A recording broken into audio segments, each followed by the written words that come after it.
Salam alaikum, bienvenue dans une nouvelle aventure. Cette fois-ci, ça va toucher tout ce qui est suspense, tout ce qui est enquête policière, plus tout ce qui est supernaturel, paranormal, poltergeist. Ça n'a rien à voir avec les galaxies, guerre des étoiles, les espaces, et encore moins avec l'heroic fantasy. Pour cette aventure, j'ai choisi comme avatar l'inspecteur Taha, un détective très connu en Algérie. Et j'espère qu'il m'aidera à trouver une solution à ces énigmes. Alors je vous dis à tout de suite. Bismillah. Mardi 7 février 1892. Les 12 coups de midi viennent de sonner à la vieille horloge de ton salon. Et tu t'apprêtes à savourer tranquillement la succulente assiette de rognons au curry que ton domestique t'a préparée, lorsque quelqu'un sonne à la porte. Shivananta, cries-tu. Pas de réponse.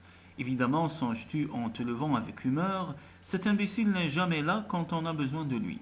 À peine as-tu le temps de baisser la poignée de la porte d'entrée que celle-ci s'ouvre à la volée. La lame d'une faux redoutablement aiguisée vient s'encastrer dans le mur auquel tu t'es adossé. Manquant de peu ton oreille gauche. Les yeux écarquillés, tu regardes la mort s'approcher de toi. Enfin, tu supposes que c'est la mort. Une grande silhouette drapée d'un linge noir qui s'avance vers toi sans un mot, sa faux levée en l'air. Shivananta, hurles-tu de toutes tes forces, dans l'espoir que ton domestique viendra de te tirer de ce mauvais pas. La mort, quant à elle, continue de se rapprocher, prête à porter le coup fatal.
Recroquevillé contre la commode à chaussures de ton hall d'entrée, tu regardes autour de toi à la recherche d'une aide. La situation paraît bel et bien désespérée. Recommande ton âme à Dieu, subhanahu misérable mortel. Tend la silhouette drapée en s'apprêtant à frapper. Ah, bon sang de bonsoir, ajoute-t-elle d'une voix moins solennelle en se prenant les pieds dans le vieux tapis persan qui orne ton entrée. Déconcertée par l'obstacle, la mort laisse tomber sa foi en jurant grossièrement et s'étale de tout son long en essayant de se raccrocher à toi. Un peu sonné mais indemne. Tu la regardes relever son capuchon en soupirant. Je le savais que c'était une mauvaise idée, grommelle l'homme sous le costume en massant son bras contusionné. De toute évidence, ce n'est pas la mort qui se tient devant toi, mais plutôt un quadragénaire moustachu, au visage débonnaire, qui te dévisage avec un sourire forcé. Qui êtes-vous demandes-tu en reprenant ton souffle. Auguste Glossup, du cirque Glossup and Glossup, répond-il en te tendant une main que tu serres machinalement. Je suis clown. Je vois ça, répliques-tu ironiquement, mais que faites-vous chez moi dans un accoutrement pareil? Le cirque Glossup and Glossup est spécialisé dans les services aux particuliers, répond le clown. Gag, surprise et enlèvement, précise-t-il en te tendant sa carte. Mise en scène sur mesure, j'étais censé vous trancher la tête, ou quelque chose de ce genre, avec trucage bien entendu. Seulement, ça n'a pas marché. Je peux vous assurer que c'est la première fois que ça arrive. Je suis vraiment désolé. Il n'y a pas de mal, réponds-tu en l'aidant à se relever. Mais qui vous a payé pour venir ici demandes-tu en jetant un coup d'œil à sa carte. Inutile de préciser que tu as déjà ta petite idée sur la question.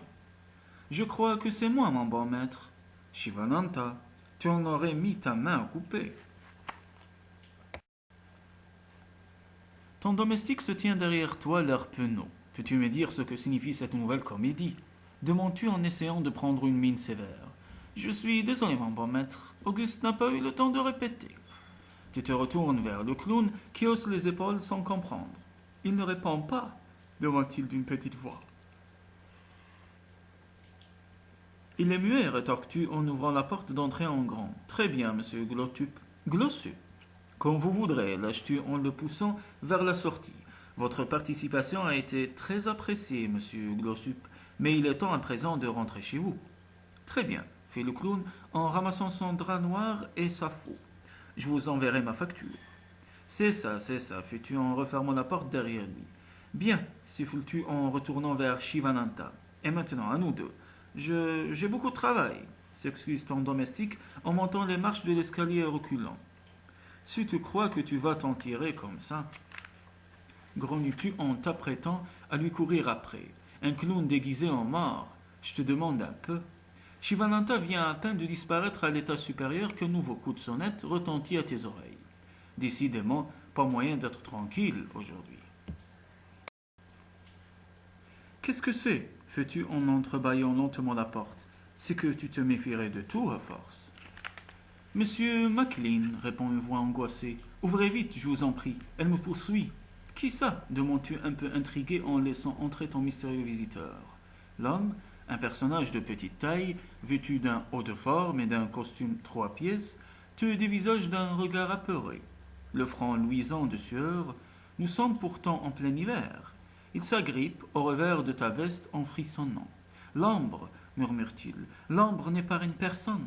Quelle ambre questionnes-tu en essayant de détacher ses mains de ta veste. Et que faites-vous chez moi, au juste?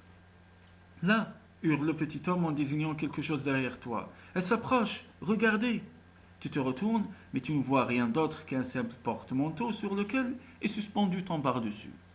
Ne la laissez pas me faire de mal, gémit ton visiteur, en reculant contre le mur. La mort me poursuit, mais j'ai déjà payé ma dette. Les yeux grands ouverts, il tombe à genoux devant toi et s'effondre au sol, comme touché par la foudre. Shivananta, cries-tu pour la 3e fois en quelques minutes.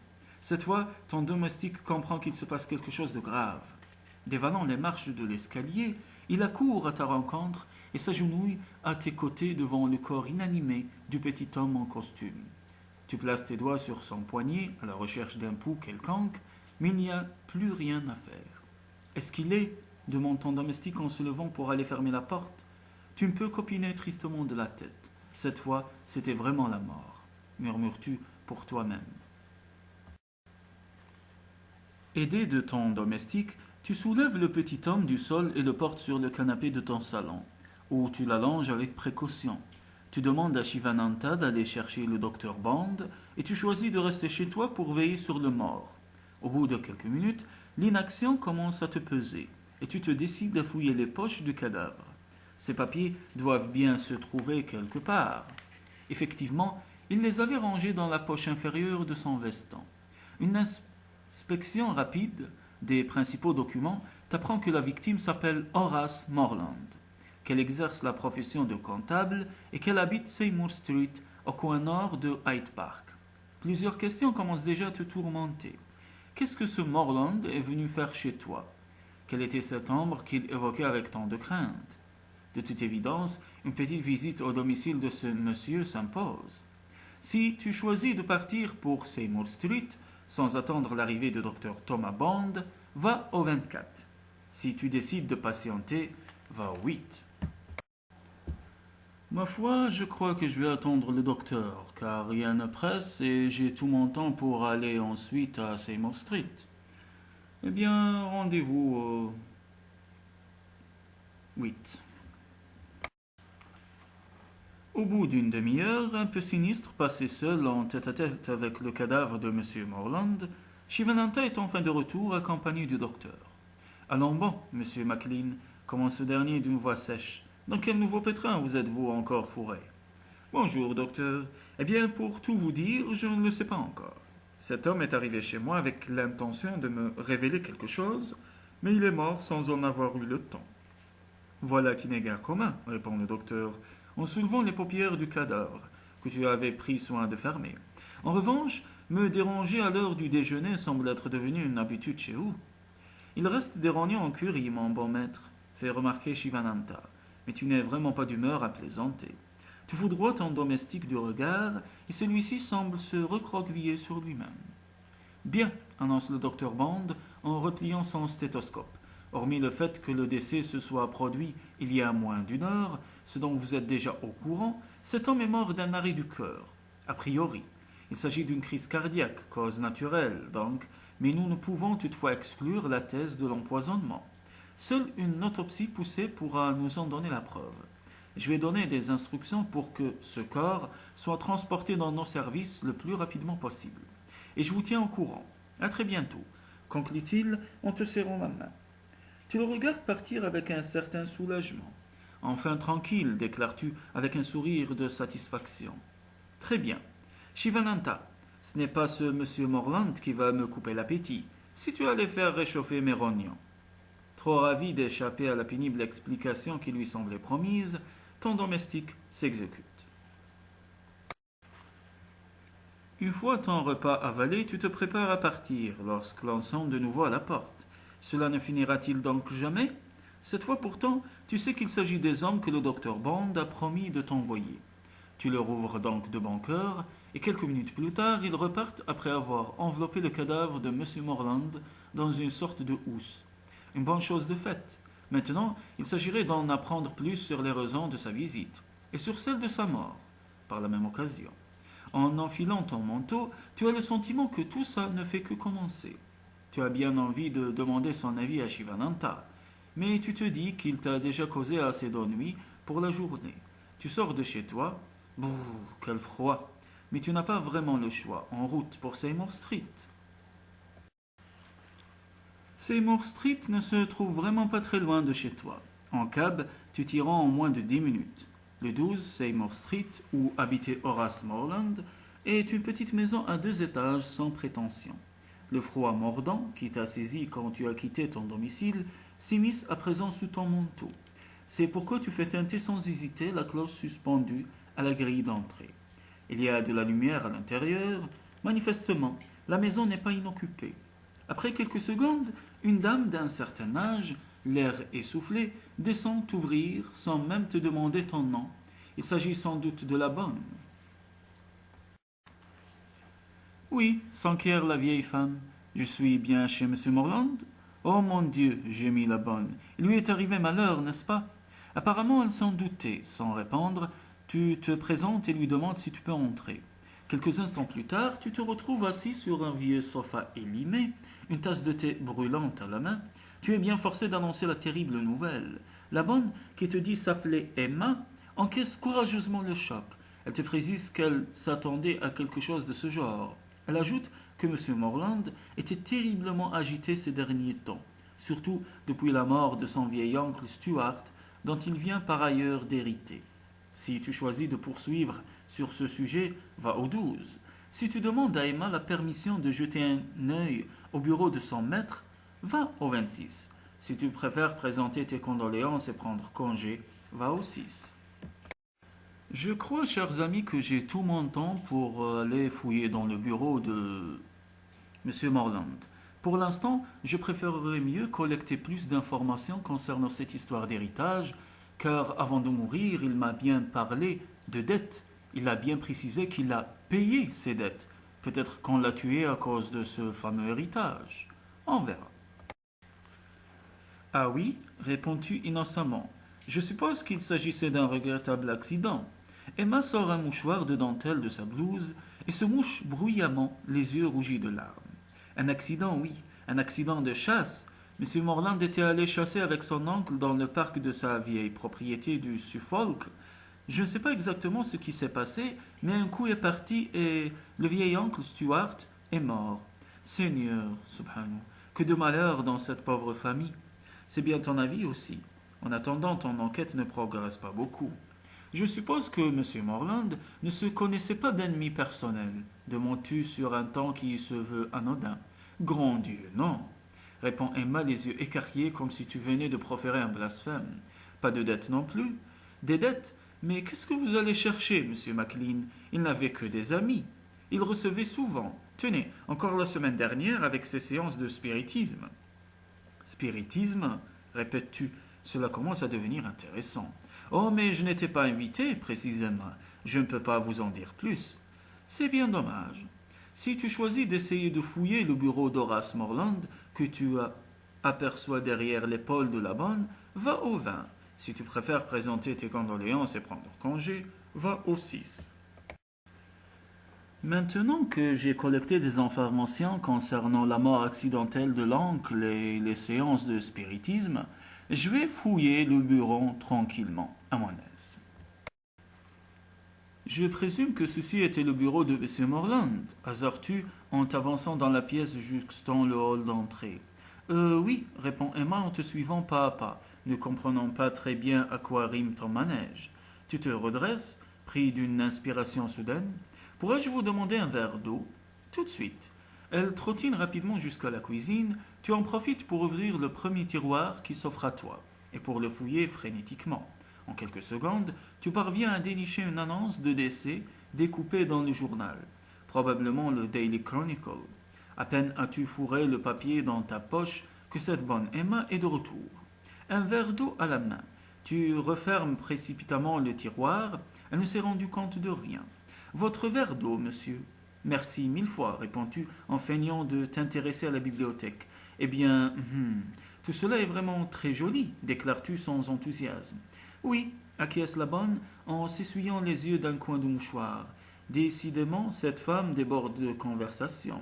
Après l'avoir chaleureusement remerciée pour son hospitalité, tu lui présentes tes condoléances et prends congé. Ajoute une annonce nécrologique à ton inventaire. Te voilà bien avancé.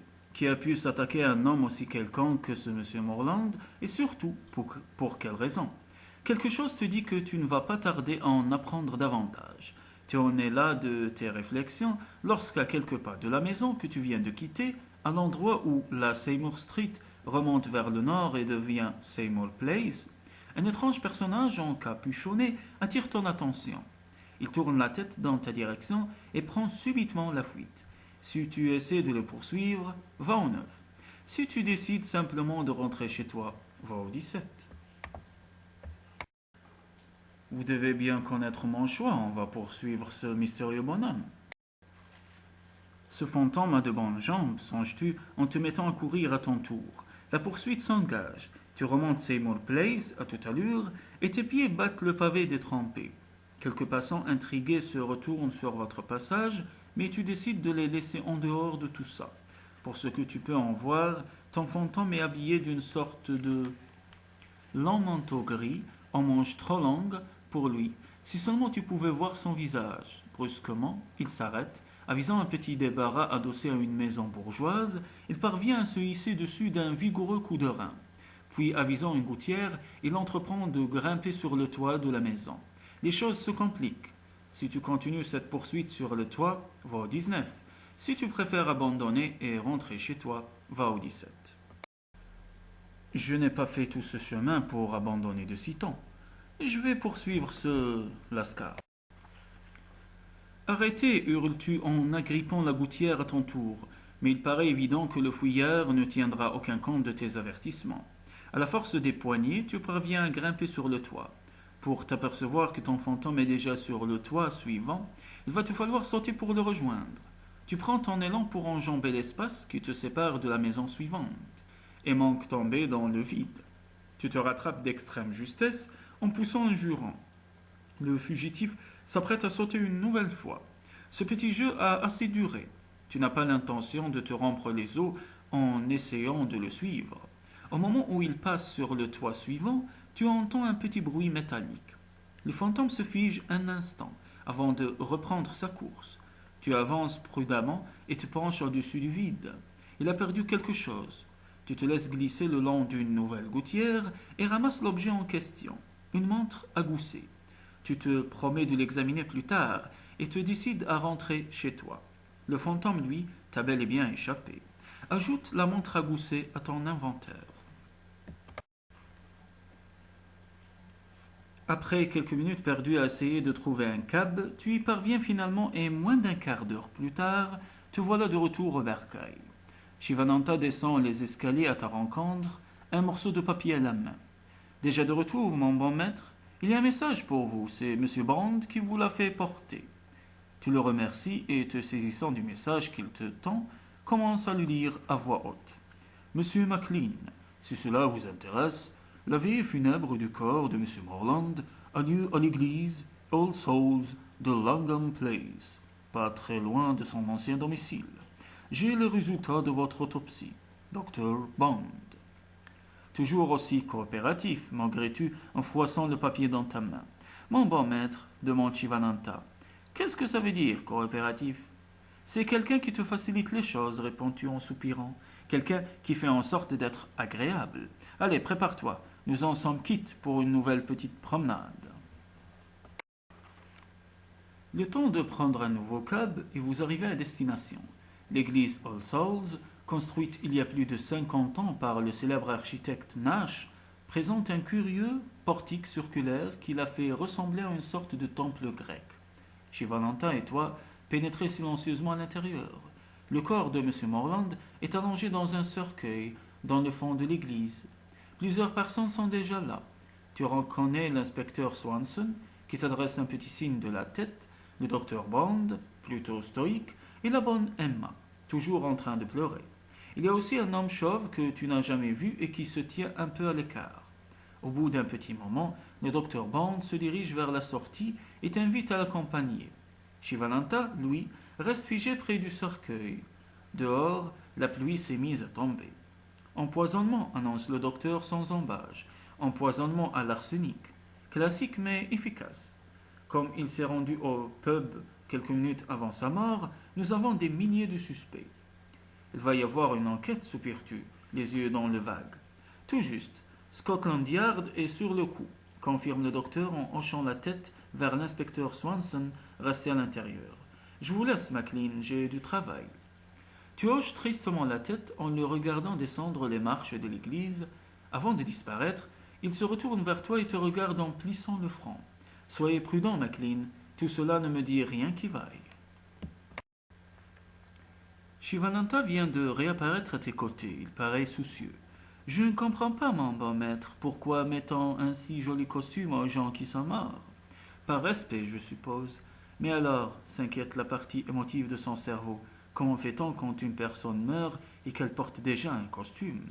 Tu t'apprêtes à inventer une réponse lorsqu'une main se pose sur ton épaule. Tu te retournes, C'est l'homme chauve de tout à l'heure, celui que tu ne connais pas. Monsieur McLean? Oui. Gracious Walpole, Scotland Yard. Je suis chargé de l'enquête sur la mort de Monsieur Morland. Vous avez appris quelque chose? Rien de bien concluant, admets-tu, en le dévisageant. Parfait. Tranquillisez-vous, nous allons vite trouver le coupable. Mais si j'étais vous, je passerais directement à une autre affaire. En attendant, voici ma carte. N'hésitez pas à m'appeler. Il te tend un petit rectangle de Bristol et disparaît à son tour sans te laisser le temps d'ajouter quoi que ce soit. Ajoute une carte de visite à ton inventaire. Quoi de neuf, Tim? Tu te retournes, cette fois c'est l'inspecteur Swanson qui te tend la main. Tu la serres chaleureusement. Étrange affaire, n'est-ce pas? Pas de mobile apparent, pas de suspect pour l'instant. Le docteur m'a expliqué ce qui vous était arrivé. Nous allons vite trouver le coupable. J'ai déjà entendu ça quelque part, intervient mentalement Shivananta, avant de rétracter sous le feu de ton regard. Reste qu'il n'a pas tort. Mais n'est-ce pas l'inspecteur Walpole qui s'occupe de cette enquête? Demandes-tu intrigué? L'inspecteur qui? Walpole, le chauve qui se tenait à vos côtés tout à l'heure, vous le connaissez, non? Jamais vu de ma vie. Walpole, vous dites, il faudra que je me renseigne. Tu n'y comprends plus grand-chose. Manifestement, les enquêteurs de Scotland Yard ont bien du mal à se mettre d'accord. Tu les as connus plus organisés que cela. Quoi qu'il en soit, poursuit Swanson, je vais certainement avoir besoin de votre aide. Nous n'aurons qu'à nous retrouver demain pour l'enterrement. La cérémonie aura lieu à 15 heures, à Highgate. À votre service, répond-tu songeur. J'ai encore quelques dossiers à régler, reprend l'inspecteur Swanson. Ensuite, je me consacre à cette enquête à temps plein. Et vous, mon cher Tim, que décidez-vous? Si tu choisis de faire un petit tour à Scotland Yard avec lui, va au 4. Sinon, va au 11. Ma foi, je n'ai rien de mieux à faire, rien de prévu, alors je crois que je vais aller faire une visite à Scotland Yard. Peut-être aurai-je de nouvelles informations. L'inspecteur Swanson t'a fait comprendre qu'il n'aurait guère de temps à t'accorder cet après-midi. Tu décides de te débrouiller seul. Attends-moi ici, dis-tu à Shivananta avant de t'engager dans les bureaux du Criminal Investigation Department. Tu avises un réceptionniste en uniforme derrière le bureau d'accueil et sors la carte de visite de ta poche pour être sûr de te remémorer le nom. Bonjour, je cherche le bureau de l'inspecteur Walpole. Walpole, Walpole, annonce le réceptionniste en tournant les pages de son registre, les sourcils froncés. Il relève la tête vers toi. Dans quel service travaille-t-il? Eh bien, il est inspecteur, je crois. Je peux vous assurer que non, nous n'avons personne de ce nom-là ici. Vous en êtes certain? Affirmatif. Bon, tu le remercies et te diriges vers la sortie perdue dans tes pensées. Shivananta n'a pas disparu pendant ton absence, c'est toujours ça de gagner. Alors, mon bon maître, avez-vous rencontré des policiers coopératifs? Pas celui que je cherchais, lâches-tu un peu agacé. Tout cela est vraiment bizarre. Tu te proposes d'y réfléchir de façon plus approfondie devant une bonne tasse de thé. Home, sweet home, sifflotes-tu gaiement en accrochant ton par-dessus au porte-manteau. Shivananta, lui, se dirige vers la cuisine pour préparer le thé et réapparaît dans le salon quelques minutes plus tard, un plateau d'étain à la main.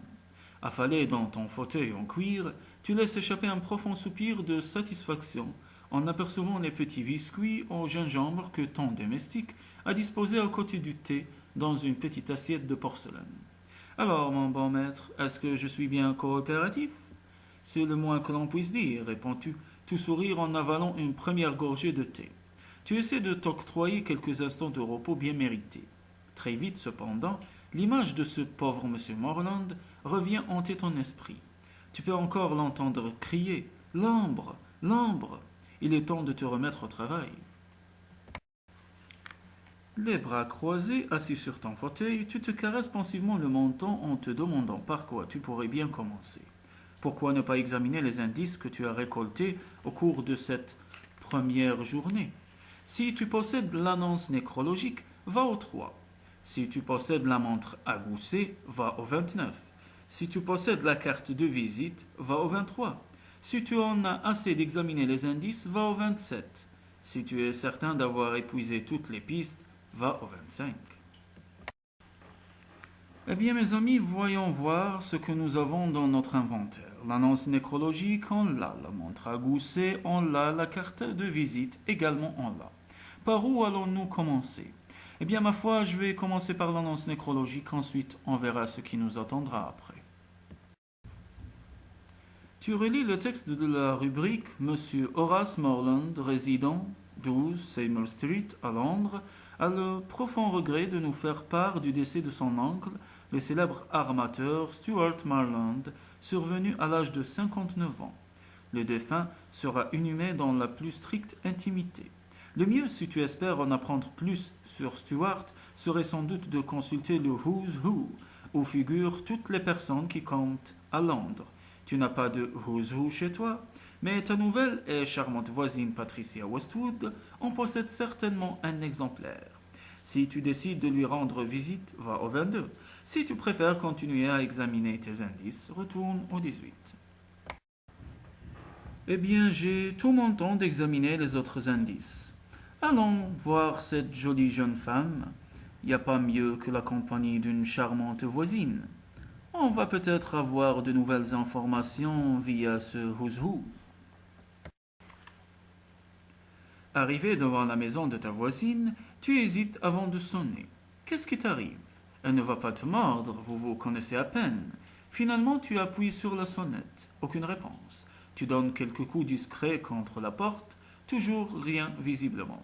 Patricia n'est pas chez elle. Bon, tu reviendras demain. Tu rentres chez toi. Si tu veux reprendre l'examen de tes indices, va au 18. Si tu préfères faire un peu de lecture pour te distraire, va au 27. Non seulement il y a un cadavre, mais il y a un tueur qui court libre dans la rue.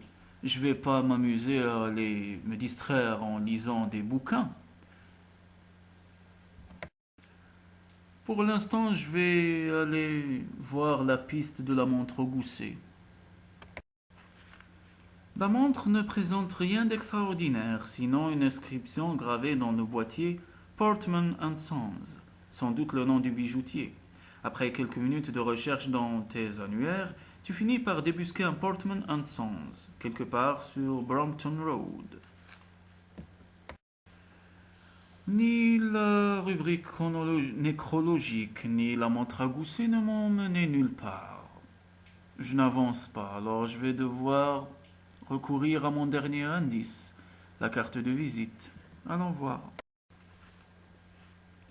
La carte de visite de M. Gracius Walpole indique son adresse personnelle. Il habite Angel Street, non loin de la cathédrale Saint-Paul. Puisque j'ai épuisé toutes les pistes, je vais devoir aller au 25. On verra ce qui nous attendra.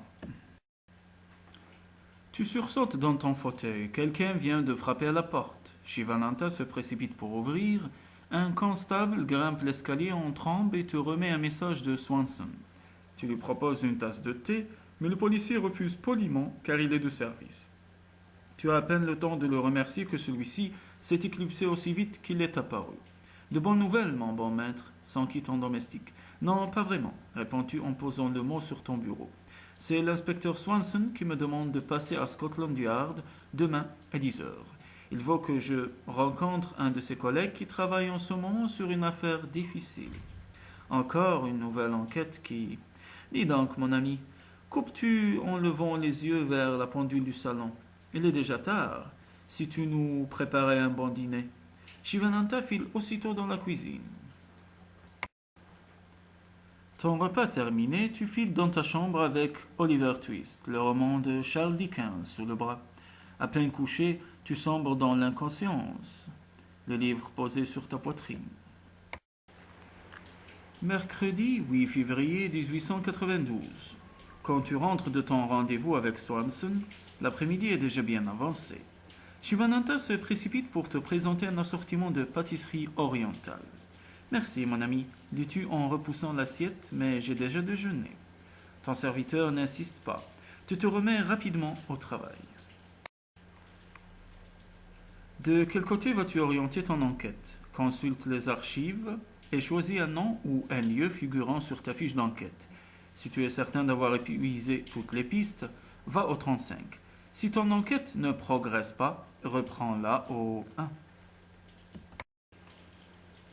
Tu as besoin de prendre l'air pour réfléchir. Après avoir fait le tour de St. John's Wood en sifflotant, tu décides de pousser la balade jusqu'à Oxford Street. Au bout d'une petite heure, lassé de ta flânerie parmi la foule des badauds, tu fais demi-tour et reviens vers Kidding Street. Tu remontes tranquillement Kidding Street lorsque soudain, ton fantôme, c'est bien le même qu'hier avec son manteau gris et ses manches trop longues. Il se tient presque devant ta porte, une fois de plus. Malheureusement, il t'a aperçu le premier et le voilà déjà en train de courir. Tu réalises que tu ne le rattraperas pas et tu rentres directement chez toi. Peut-être Shivananta pourra-t-il t'en apprendre plus.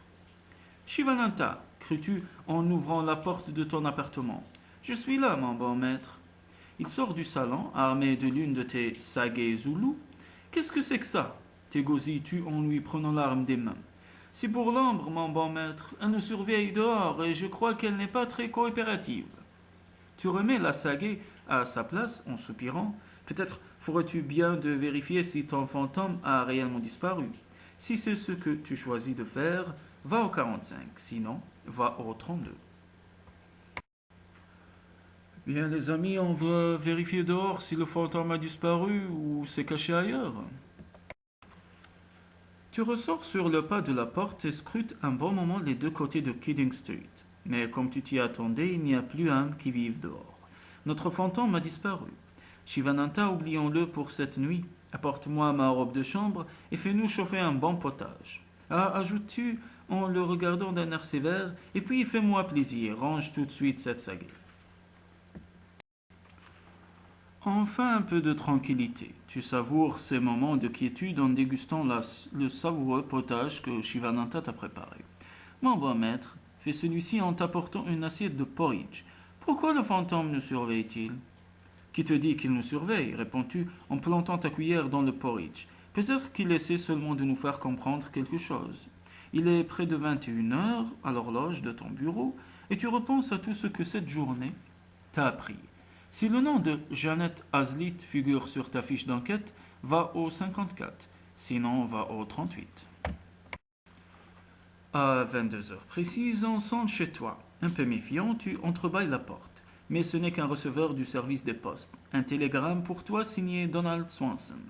Cher Tim, reçu message alarmant Catherine Hazlitt, sœur Janet Hazlitt.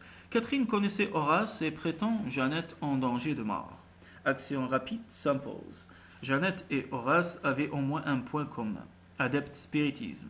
Précision demain, enterrement 15 heures. La journée de demain promet d'être passionnante. En attendant, il est temps d'aller se coucher. Tu es réveillé en pleine nuit par un vacarme assourdissant. Tu saisis ta montre sur ta table de nuit, 3 heures du matin, le temps d'enfiler ta robe de chambre, et tu te précipites vers la porte de Shivananta que tu ouvres à la volée. Mon bon maître, s'affole celui-ci, entortillé dans ses draps, à quatre pattes sur le plancher. Mon bon maître, je l'ai vu, j'ai vu l'ombre, et puis il y avait cette machine, et puis elle l'a aspiré. Calme-toi, fais-tu en le prenant par les épaules. Shivananta, essaie de te calmer. Tu auras fait un mauvais rêve, c'est tout. Une machine, dis-tu. Quel genre de machine?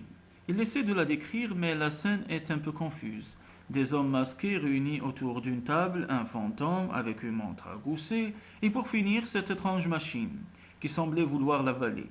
Si tu demandes à Shivananta d'essayer de te dessiner la machine en question, va au 44. Si tu préfères le calmer et retourner te coucher, va au 52.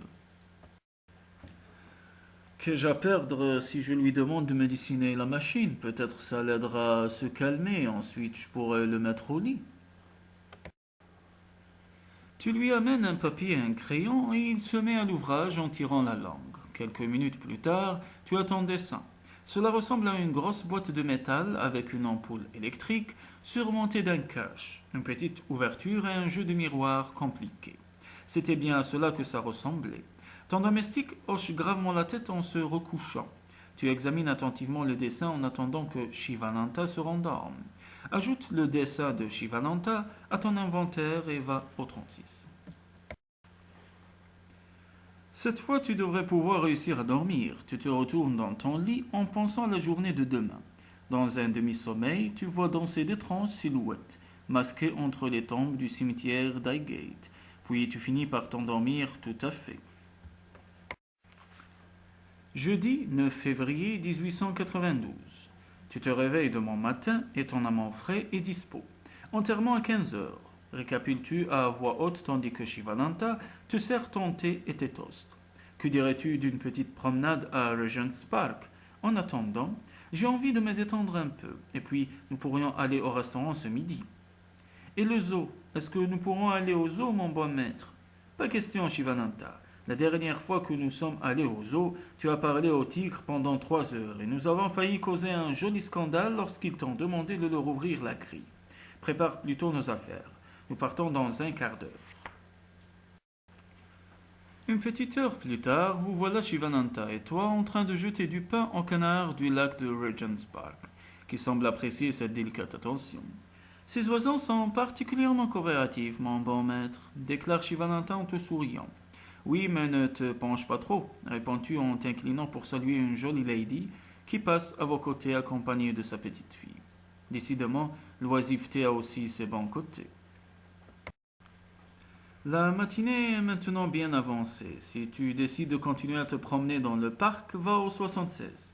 Si tu préfères sortir du parc et parcourir les rues avoisinantes, va au 87. Malheureusement, je n'ai pas le temps de me promener, j'ai une enquête en cours, alors je vais devoir sortir du parc pour parcourir les ruelles à la recherche de nouvelles informations. Tu décides de t'offrir une petite promenade du côté de Baker Street. Peut-être Sherlock Holmes est-il chez lui aujourd'hui. Ce serait étonnant, mais tu es sur le point d'aller vérifier par toi-même lorsqu'un homme adossé à un lampadaire attire ton attention. L'homme en question est vêtu d'un vieux pardessus élimé et tu as la désagréable impression qu'il t'observe. Si tu possèdes le dessin de Shivananda, va au 74, sinon va au 67. Mon bon maître, te souffle mentalement Shivananda, c'est lui, c'est l'homme de mon rêve. Que veux-tu dire? Celui qui est aspiré par la machine, c'est lui, j'en suis sûr. Dans ce cas, murmures-tu en revenant sur tes pas, mais à peine l'étrange personnage a-t-il compris tes intentions qu'il se lève et prend la fuite. Bon sang, jures-tu entre tes dents, il faudra que je pense à m'inscrire à un club de course à pied. Si tu décides de poursuivre le fouillard, va au 71. Si tu préfères consacrer ton énergie à des affaires plus importantes, va au 86. Qu'est-ce qu'il y a de plus urgent, de plus important, de plus prioritaire que d'aller poursuivre ce va-nu-pied? La poursuite s'engage et Shivananda se met à galoper à tes côtés. Tu es particulièrement en forme ce matin et tu commences à en avoir assez de courir après des fantômes. Quelques passants vous observent, médusés. Tu songes à l'étrange spectacle que vous devez leur offrir. Un jeune homme aux cheveux roux et son serviteur indien poursuivant une sorte de clochard en pardessus gris. Alors que vous êtes sur le point de rattraper le clochard en question, celui-ci se retourne brusquement pour vous faire face. Vous stoppez sur le champ. Si tu estimes qu'il est temps de te servir de ta canne épée, va au 79. Si tu préfères attendre de voir ce que le fugitif va faire, va au 83. Dur choix à faire. Si j'utilise ma canne épée sans qu'il m'ait attaqué, c'est d'une part impoli et puis je risque de le tuer et de perdre un témoignage.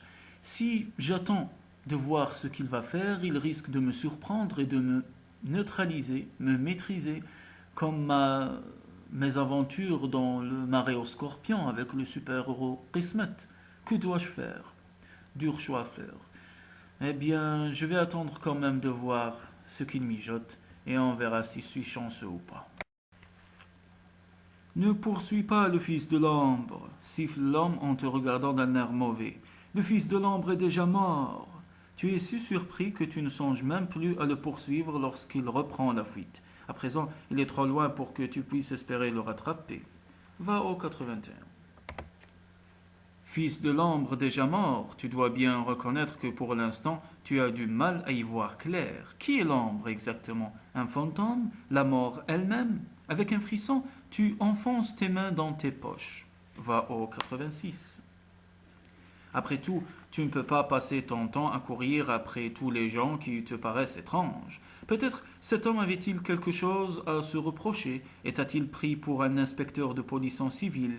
Quoi qu'il en soit, tu n'en auras pas plus en restant ici. Il est maintenant temps de se mettre en quête d'un restaurant digne de ce nom. Après quelques minutes de négociation, toi et Shivananta parvenez à vous mettre d'accord pour le Lamb and Flag, un pub très réputé dans le quartier de Covent Garden. Vous avisez un cab et descendez vers le centre-ville. Le Lamb and Flag est bandé, mais en jouant des coudes, vous parvenez à dénicher une petite place dans le fond. Va au 69. Mon bon maître, demande Shivananta, après que vous avez tous deux commandé. Qu'est-ce que c'est que cette Guinness que vous avez demandée? Ne fais pas l'innocent, mon ami. Tu sais parfaitement de quoi il s'agit. C'est une boisson alcoolisée. Je ne suis pas sûr de bien me souvenir. Est-ce que c'est une boisson qui rend coopératif? On peut voir les choses de cette façon. Dieu merci, ajoutes-tu au moment où le serveur apporte votre commande. Tu es déjà ce qui se fait de mieux dans la catégorie. Tu n'as donc pas besoin de Guinness. Ce n'est pas juste, mon bon maître, et si j'arrêtais d'être coopératif? Eh bien, je me trouverais un autre domestique. Montes-tu en portant la chope de bière mousseuse à tes lèvres. Shivananta se recroqueville sur sa chaise et vous commencez à manger. Vous quittez le Lamb and Flag sur les coups de 14 heures. Il est temps de vous rendre à Highgate. Le cimetière de Highgate est assez éloigné du centre-ville. C'est un endroit très à la mode pour se faire enterrer ces temps-ci. On ne compte plus ces pensionnaires célèbres comme ce Karl Marx dont les journaux ont beaucoup parlé il y a quelques années. Avec ses statues d'anges brisées, ses fantaisies égyptiennes et ses arbres immenses, Highgate est certainement l'un des endroits les plus romantiques de la capitale lorsque vous arrivez sur place. La cérémonie est sur le point de commencer et tu reconnais quelques visages dans l'assistance. Horace Morland était un homme bon, commence le pasteur. Tu en profites pour te faufiler dans la foule après t'être retourné vers ton domestique. Ne bouge pas, Shivananta, je reviens dans un instant. Si tu décides d'aller parler à l'inspecteur Swanson, va au 66. Si tu essaies de t'approcher de M. Walpole, va au 82. Je crois bien que je vais essayer de m'approcher de ce M. Walpole, qui n'a pas l'air de ce qu'il est vraiment. Bien le bonjour, monsieur Walpole. L'homme se retourne et te dévisage comme s'il ne t'avait jamais vu. Monsieur, Timothy McLean. Voyons, monsieur Walpole, nous nous sommes vus récemment, il me semble. Je suis venu chez vous hier. McLean, dites-vous? Écoutez, je suis navré, mais je ne me souviens pas. Mais à quel jeu joue-t-il donc? Si tu décides d'insister, va au 78. Si tu préfères aller parler à l'inspecteur Swanson, va au 66. Eh bien, si j'insiste, je risque de le brusquer et de le perdre à jamais, sans oublier d'attirer l'attention sur nous. Je vais mieux aller voir l'inspecteur Swanson. Tim, chuchote l'inspecteur lorsque tu te glisses à ses côtés. Si tu as le reçu du télégramme que tu as envoyé à l'inspecteur hier soir, va au 72. Sinon, va au 85. J'ai du nouveau, inspecteur. Ce monsieur Walpole que vous voyez là-bas, je crois bien qu'il a des choses à cacher. Comme je vous l'ai dit, j'ai trouvé chez lui des documents particulièrement intrigants. L'ordre messianique pour le bonheur et le repos éternel. Cela vous dit-il quelque chose? L'ambre, Timothy, chuchote l'inspecteur. Le voici, l'ambre que vous cherchez. Il n'y a qu'à prendre les initiales ambre, O-M-B-R-E. D'autre part, ce que vous m'avez écrit sur Miss Janet Hazlitt n'a fait que confirmer mes soupçons. Comme je vous l'ai dit, j'ai été contacté hier par sa sœur et cette dernière m'a également parlé de l'ambre. Je ne sais pas ce dont il s'agit précisément, mais ce qui est sûr, c'est que nous devons être ce soir à minuit chez Janet. L'ambre va lui rendre visite, comme elle a, semble-t-il, déjà rendu visite à ce pauvre Horace. À minuit, Timothy, 31 Holland Park, Walk. J'y serai, murmurez-vous, mais chut, j'ai l'impression que ce monsieur Walpole nous observe et ce que vous m'avez dit de lui ne m'incite guère à lui faire confiance. Nous reparlerons de tout cela ce soir. Voulez-vous? Tu t'éloignes discrètement de l'inspecteur Swanson. La cérémonie continue. Le pasteur explique maintenant à quel point Horace Morland était un homme sensible et généreux. Tout cela te paraît un peu exagéré. Si tu peux maintenant aller voir Monsieur Walpole, va au 82, sinon va au 75. L'enterrement touche à sa fin. Les employés du cimetière commencent à jeter de lourdes pelletées de terre grasse sur le cercueil. L'assistance se disperse lentement lorsque sur un talus, tout proche, ton fantôme, celui au long manteau gris, apparaît soudain et pointe le cercueil du doigt. Une nouvelle proie pour l'ombre, hurle-t-il en reculant. L'infernale moisson. Combien de temps encore, Wally? Combien de temps? Tu ne sais pas qui est Wally, mais tu n'as guère le temps de te le demander, puisque très vite, Swanson se lance à la poursuite du mystérieux prophète. Plusieurs hommes se joignent à lui. Si tu participes à la poursuite, va au 89, sinon va au 61. Il m'a déjà échappé la première fois car je me suis montré poli en ne pas utilisant ma canne épée, mais cette fois je le prends d'une manière personnelle. C'est ma fierté qui en va. Alors du coup, je vais le poursuivre avec le reste du Scotland Yard. Le fantôme au manteau gris s'enfuit dans les fourrés en poussant d'horribles ricanements. Manifestement, il connaît le cimetière comme sa poche. Shivananta, qui n'a rien perdu de la scène, se retrouve à courir à tes côtés. Vous êtes maintenant une bonne demi-douzaine à poursuivre le fouillard. Le fantôme continue à courir, sautant par-dessus les vieilles tombes, serpentant entre les massifs de fleurs et les ronciers sauvages. À un moment, tu es sur le point de le rattraper. Tu parviens à accrocher une manche de son manteau, mais celui-ci te reste dans les mains. Et pendant l'équilibre, tu finis par te retrouver allongé dans l'herbe. Tu es essoufflé et le fantôme a une nouvelle fois disparu. Mais son manteau t'apprendra peut-être quelque chose sur lui. Aidé par Swanson, agenouillé à tes côtés, tu commences à fouiller les poches du vieux vêtement. La seule chose que tu trouves est un ticket de laverie usagé, au nom d'Arthur Whitfield. L'établissement en question est situé dans le quartier de Spitalfields. Whitfield, tu te promets de faire un tour à Spitalfields dès que possible. Ajoute le ticket de laverie à ton inventaire et va au 61.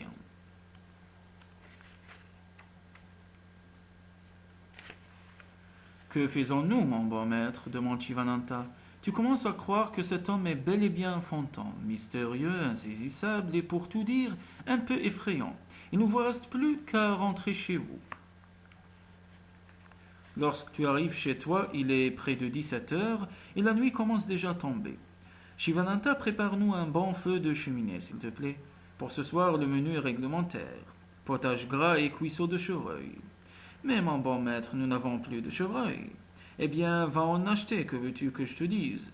Ton domestique te regarde d'un drôle d'air. Alors, qu'est-ce que tu fais encore planté là? Rien, mon bon maître, simplement je me disais... Quoi? Que Miss Westwood en avait peut-être, elle. En avait quoi? Du chevreuil. Veux-tu bien disparaître, espèce de garnement? T'égosies-tu en lançant une de tes pantoufles dans sa direction? Mais Shivananta est vraiment trop rapide. Sur les coups de 22 heures, après un bon dîner, tu ressors de chez toi accompagné de ton domestique. La nuit est fraîche et tu n'as rendez-vous qu'à minuit. Mais tu as besoin d'un peu d'air, malgré les protestations de Shivananta. Tu décides de pousser à pied jusqu'à Kensington Gardens. Si tu possèdes la rose noire, va au 80, sinon va au 62. Longeant Hyde Park et Kensington Gardens, vous arrivez sans vous presser aux environs d'Holland Park. Tout près de votre point de rendez-vous, les rues de ce quartier sont particulièrement silencieuses et assez mal éclairées. Après quelques tâtonnements, vous finissez par trouver Holland Walk. Il n'est que minuit moins le quart, mais l'inspecteur Swanson vous attend déjà devant le numéro 31. Une belle maison bourgeoise avec une entrée à colonnade, un heurtoir à tête de lion et une grille de fer forgée. Vendredi 10 février 1892. L'inspecteur Swanson te fait signe de ne pas faire de bruit. Ceci est l'entrée principale, explique-t-il en désignant la porche à colonnade. Mais le jardin où nous pourrons nous dissimuler est derrière. Nous allons passer par Holland Park. C'est interdit, mon bon maître, te susurre mentalement Shivananta. Nous avons la loi avec nous, réponds-tu. Bien sûr que nous l'avons, s'exclame l'inspecteur. Et Catherine Hazlitt, poursuis-tu pour donner le change? Elle n'est pas là ce soir? Non, répond Swanson. Il semble qu'elle ne soit pas spécialement conviée aux petites réunions de l'ombre. Par conséquent, nous devrons nous passer de son aide. Bien, Est-ce que nous y allons, Tim, ou est-ce que nous passons la nuit à discuter? C'est parti, inspecteur. Nous sommes prêts à nous montrer particulièrement coopératifs, ajoute Shivananta en galopant à vos côtés. Quelques minutes plus tard, vous vous introduisez dans Holland Park. C'est un endroit charmant, en théorie, plein de recoins et d'animaux sauvages, mais ce soir, il faut bien reconnaître que vous n'y voyez pas grand-chose. Swanson, qui semble connaître les lieux comme sa poche, vous guide tout droit le long de la clôture qui communique avec le jardin de Miss Hazlitt. C'est ici, chuchote-t-il, devant un grand mur de pierre, juste derrière nous, en somme, quitte pour un peu d'escalade. Mais avant tout, poursuit-il en sortant un étrange appareil d'une petite sacoche passée à son épaule, prenez ceci, Tim. Qu'est-ce que c'est? Un appareil photographique, un Kodak, prise de vue au 1/500 de seconde. Support celluloïde, couche sensible de gélatino-bromure d'argent, le plus petit modèle disponible sur le marché. Une véritable merveille miniature. Tout ce que vous avez à faire, c'est appuyer ici, compris? Bon, à présent, allons-y, après vous, Tim. Tu enfouis l'appareil sous ton manteau et te frictionnes un instant les épaules pour te réchauffer. Puis, agrippant la branche d'un vieux chêne, tu te hisses d'une traction sur le rebord de pierre. Puis, agrippant la branche d'un vieux chêne, tu te hisses d'une traction sur le rebord de pierre en t'aidant de tes pieds. Un véritable jeu d'enfant. Swanson te regarde admiratif. Je n'ai plus votre jeunesse, maugréait-il. C'est sans importance, inspecteur. Donnez-moi simplement votre main. Merci, répond Swanson. Tandis que tu l'aides à escalader le mur en un clin d'œil, vous vous retrouvez tous les trois à califourchant sur le rebord de pierre. Tu te fiches sur place, émergeant d'un bosquet, deux énormes molosses, des Danois ou quelque chose de ce genre, s'approchent de votre mur en grognant doucement. En juger par leurs babines dégoulinantes de bave, ils n'ont pas l'air décidés à vous laisser descendre. Mon bon maître, je crois que je devrais essayer de leur parler, propose Shivananta. Articule-tu en essayant de garder ton équilibre. J'ai l'impression qu'ils vont sauter. Il n'y a qu'une seule manière de traiter avec ces monstres, marmonne Swanson, en sortant un revolver de sous son manteau. Et c'est la manière forte. Si tu veux l'empêcher de tirer sur les chiens, va au 106. Si tu estimes que c'est une bonne idée, va au 116. Vous me connaissez assez, je ne vais pas pouvoir le laisser tirer sur ces pauvres chiens. Alors je vais l'en empêcher. Et comment avez-vous l'intention? Demande Swanson avant de s'interrompre, littéralement hypnotisé, battant l'air de leurs pattes inutiles. Les deux Danois commencent à s'élever dans les airs et se stabilisent à 2 mètres du sol. Puis, mus par une force invisible, ils s'éloignent en flottant au-dessus du jardin, trop effrayés pour songer à aboyer. Et voilà, conclut silencieusement Shivananta. Shivananta, c'est toi qui as fait ça. Il ne fallait pas, mon bon maître. Ce n'est pas ça, mais je ne savais pas que... Moi non plus. Ah bon? Dites, chuchote Swanson qui a déjà sauté de l'autre côté. Je ne voudrais pas avoir l'air de vous brusquer, mais nous avons une enquête à boucler. Tu te laisses glisser le long du mur, bientôt, suivi par Shivananta. Il faudra que j'arrête de mettre du brandy dans mon café, marmonne l'inspecteur, en s'avançant à couvert derrière les buissons d'ornement. Plus la moindre petite goutte, c'est juré. À un moment, j'ai bien cru voir les chiens voler.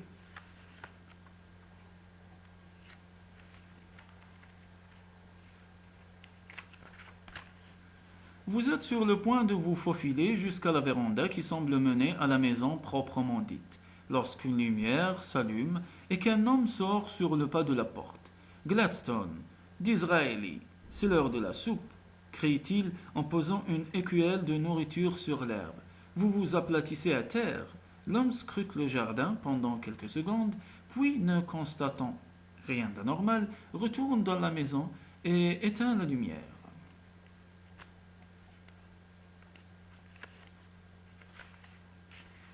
Bien, chuchote Swanson, que faisons-nous à présent? Je propose que Shivananta reste dans le jardin, pour nous prévenir au cas où il se passerait quelque chose d'anormal. Mais, mon bon maître, je suis certain qu'il est d'accord, l'ignores-tu. Dommage qu'il ne puisse pas nous le dire. C'est pourtant bien, murmures-tu en passant près de lui. Nous ne savons pas ce qu'il y a à l'intérieur. Et puis nous avons besoin de ton 6e sens, tu comprends? Il hoche la tête avec une moue peu convaincue. Que vas-tu faire à présent? Si tu désires contourner la maison avec Swanson comme il te le propose, va au 122. Si tu préfères t'introduire seul dans la maison en passant par la véranda, va au 101. Je préfère m'introduire seul par la véranda, parce que si j'y vais avec l'inspecteur et qu'on nous prenne tous les deux, on rate toutes nos chances. Mais si on les prend en tenaille, je veux dire, si on prend l'inspecteur, on le prendra seul et on aura toujours un plan de secours. Tu marches à pas prudents vers la véranda, par chance, la porte n'est pas fermée à clé. Tu l'ouvres en douceur et t'introduis à l'intérieur. Tu laisses à tes yeux le temps de s'habituer à l'obscurité, puis tu entames ton exploration. Cette première pièce est un véritable débarras.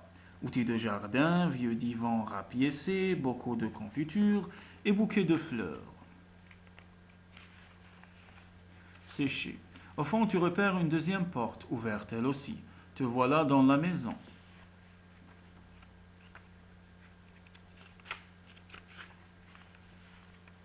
Tu avances prudemment en tâtonnant dans l'obscurité. Tu arpentes un long couloir garni d'étagères où s'entassent des bibelots et des porcelaines en tout genre et qui mène à une troisième porte. D'après tes calculs, celle-ci doit directement conduire au salon. D'ailleurs, des bruits de conversation te parviennent assourdis. Si tu essaies d'entrouvrir la porte pour voir ce qui se passe derrière, va au 117. Si tu te contentes d'y coller ton oreille dans l'espoir d'entendre quelques bribes de la discussion, va au 92. Je préfère ne pas prendre le risque d'être pris. Alors du coup, je vais mettre l'oreille et puis je vais essayer d'entendre quelques bribes de leur discussion. Le cœur battant, tu te plaques littéralement contre la porte en priant intérieurement pour que personne ne se lève pas et vienne l'ouvrir. Tu n'entends qu'une seule voix et certains mots t'échappent, mais ce que tu discernes t'éclaire déjà beaucoup. Une perte tragique, Jeannette, mais je vous répète que là où elle est, votre tante vous voit et vous entend. Beaucoup pour vous. Le remords peut racheter votre conscience, mais il y a cet argent, ne vous appartient pas. Nous le prenons comme un don désintéressé, un don du ciel. La seule solution, Jeannette, croyez-moi. Tu en as assez entendu, il ne te reste plus qu'à revenir sur tes pas pour retrouver Shivananta et Swanson. Alors, demande Shivananta en arrivant à ta rencontre, mon ami, je crois bien que nous progressons à pas de géant. Je ne sais pas encore précisément qui sont ces gens, ni ce qu'ils manigancent, mais au moins, nous sommes certains qu'ils manigancent quelque chose. Viens, allons retrouver Swanson. Ton domestique te suit docilement, tandis qu'à pas feutrés, vous avancez derrière les massifs de fleurs et les arbustes décharnés qui courent le long du jardin. Maître, je crois que voilà c'est son défait. Hein? Protestes-tu en te baissant. Mais qu'est-ce que tu racontes? Il ne sent pas. Tiens, tiens, mais qu'est-ce que c'est? Fais-tu en ramassant un petit bout du tissu, marqué d'une sorte de cycle étrange de roses entremêlées autour d'une croix d'or. Vous voyez, mon bon maître, je vous l'avais bien dit. Tu as raison, Shivananta. Fais-tu en enfonçant le morceau de tissu dans ta poche. Viens, allons retrouver Swanson. Ajoute le morceau de tissu à ton inventaire et va au 114.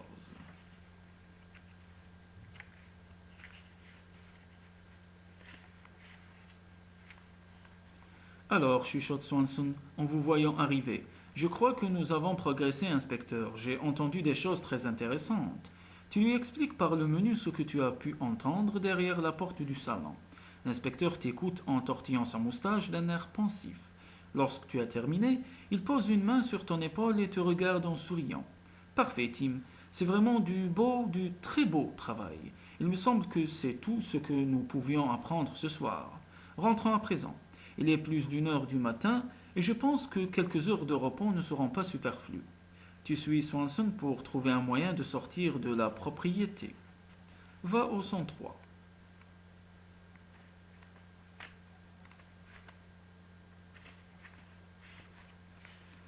Pourquoi ne pas essayer l'entrée principale, murmure l'inspecteur. Nous n'avons rien à perdre. Avec beaucoup de précaution, vous vous dirigez vers la grille d'entrée et tu constates, en baissant la poignée, que celle-ci est ouverte. Il fallait y penser, soupires-tu en laissant passer l'inspecteur Swanson et Shivananta. Nous nous sommes donné beaucoup de mal pour escalader ce mur. La solution la plus compliquée est souvent la meilleure, réplique l'inspecteur en levant un index sentencieux. Vous voici à présent revenu à votre point de départ. 31 Holland Walk. Bien, sourit l'inspecteur en te serrant chaleureusement la main. Retrouvons-nous demain soir au Blue Post, disons à 18 heures si cela vous convient. Le Blue Post, un pub sur Rupert Street. Le patron me connaît, nous réserverons un petit coin au calme. 18 heures. C'est parfait, inspecteur, je vais continuer à travailler sur cette enquête et nous ferons le point demain. Reposez-vous quand même un peu, ajoute Swanson en s'éloignant au coin d'Holland Park Avenue. Bonne nuit, inspecteur. Bonne nuit, Tim. Bonne nuit, inspecteur. Il ne t'entend pas, Shivananta.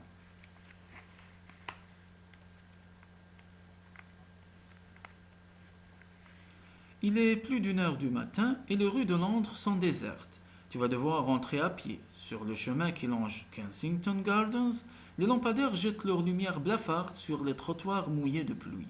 Et tu n'es guère rassuré. L'insouciance tranquille de Shivananta te remet un peu de baume au cœur. Alors, mon bon maître, que pensez-vous de tout ça? Eh bien, mon ami, j'ai l'impression que nous serons bientôt au bout de nos peines. Les serviteurs de l'ombre, puisque c'est bien d'elles qu'il s'agit, abusent probablement de la crédulité de leurs victimes. Mais de quelle façon juste? C'est qu'il nous reste à découvrir. Demain est un autre jour, Shivananta. Mon bon maître, nous sommes déjà demain. Tu as raison, réponds-tu, un léger sourire aux lèvres. Alors disons que la nuit porte conseil. Est-ce que ça veut dire que je vais encore faire un mauvais rêve? Espérons que non, mon ami, espérons que non. 1/2 heure plus tard, vous arrivez enfin chez toi. Tu fais ta toilette en observant dans la glace tes traits tirés par la fatigue, puis tu te glisses sous tes draps avec un soupir de satisfaction. La lumière est à peine éteinte depuis 5 minutes, que tu t'enfonces déjà dans un profond sommeil, plein de roses noires et de nappes en velours bleuté.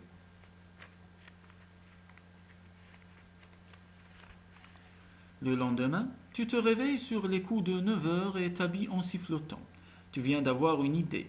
Shivananta, lui, est déjà debout. L'odeur des œufs au plat, du bacon grésillant et du café noir vient te chatouiller les narines et tu l'entends s'activer dans la cuisine.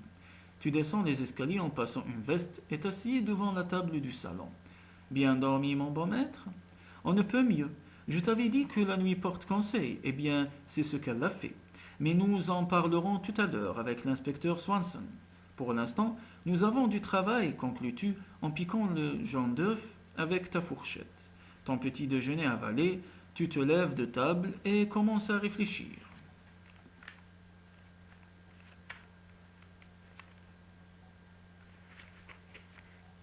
En regardant les indices posés pêle-mêle sur ton bureau, tu te demandes par où tu pourrais bien commencer. Si tu possèdes la photographie du grand maître, va au 112. Si tu possèdes le ticket de laverie, va au 107. Si tu possèdes le morceau de tissu, va au 100. Si tu possèdes la rose noire, va au 120. Si tu es certain d'avoir épuisé toutes les pistes, va au 124. Si ton enquête ne progresse pas, reprends-la depuis le début ou retourne au 31.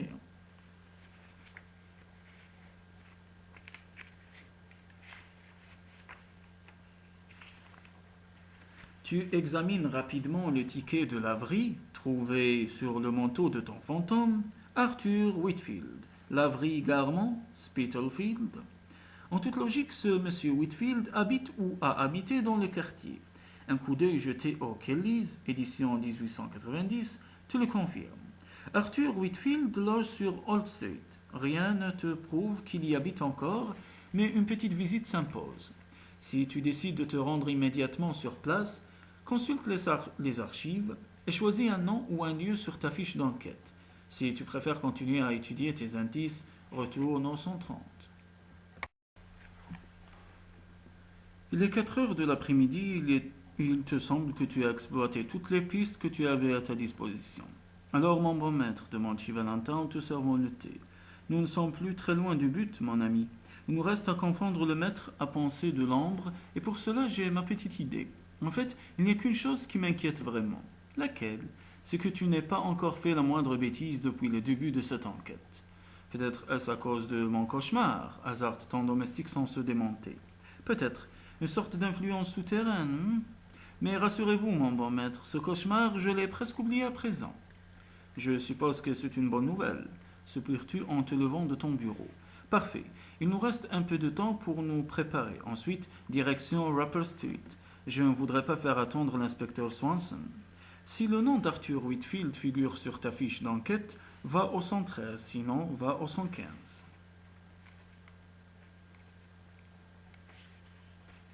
Tu pénètres dans le Blue Post à 18h précise, accompagné de Shivananta.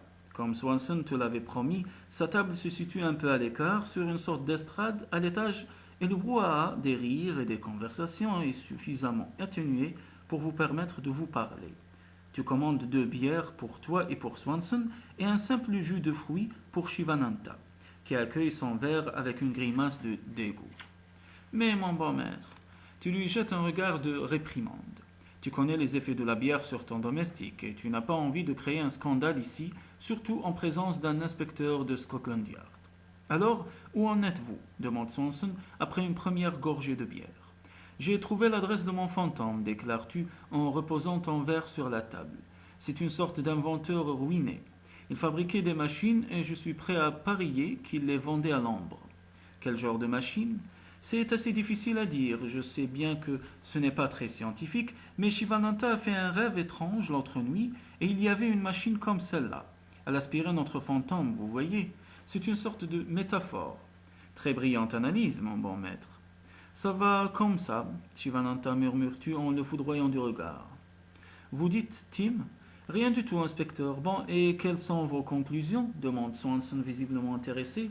Eh bien, rien de très concret encore, inspecteur, mais j'ai l'impression que tous les fils sont en train de se dénouer. Nous avons donc cette organisation, l'Ambre, dont M. Walpole serait le maître à penser. Ces gens mettent en scène des séances de spiritisme chez leurs victimes, dans un but qui ne me paraît pas encore très clairement. Ils les font chanter, déclare Swanson. Pardon? Ils les font chanter. J'ai moi aussi mené ma petite enquête, mon cher Tim. Oh, cela ne m'a pas pris bien longtemps. Il m'a suffi de consulter les casiers judiciaires de Miss Janet Hazlitt et de M. Horace Morland. Et alors, eh bien, tout laisse à penser, mon jeune ami, que ces 2 personnes sont des criminels. Quoi? Aucune charge n'a été retenue contre eux, faute de preuves. Mais Horace Morland a hérité de son oncle Stuart après une mort, disons, suspecte.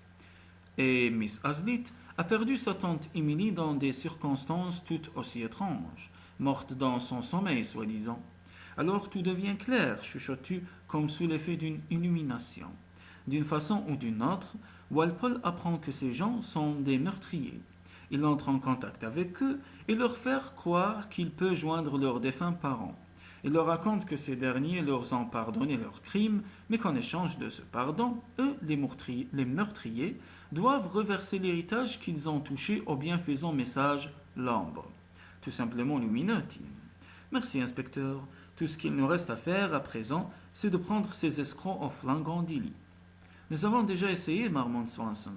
C'est vrai, mais cette fois j'ai un plan bien meilleur. Venez, inspecteur, sortons prendre l'air. Il est près de 18h30 et je voudrais vous présenter quelqu'un. Vous vous levez tous les 3 pour sortir du Blue Post. Shivananta avance la main vers le verre de Swanson qui n'est pas tout à fait vide, mais tu l'attrapes par le poignet juste à temps. Aïe, hurle-t-il mentalement, vous me faites mal, mon bon maître. C'est pourtant bien, rétorques-tu sans une once de pitié.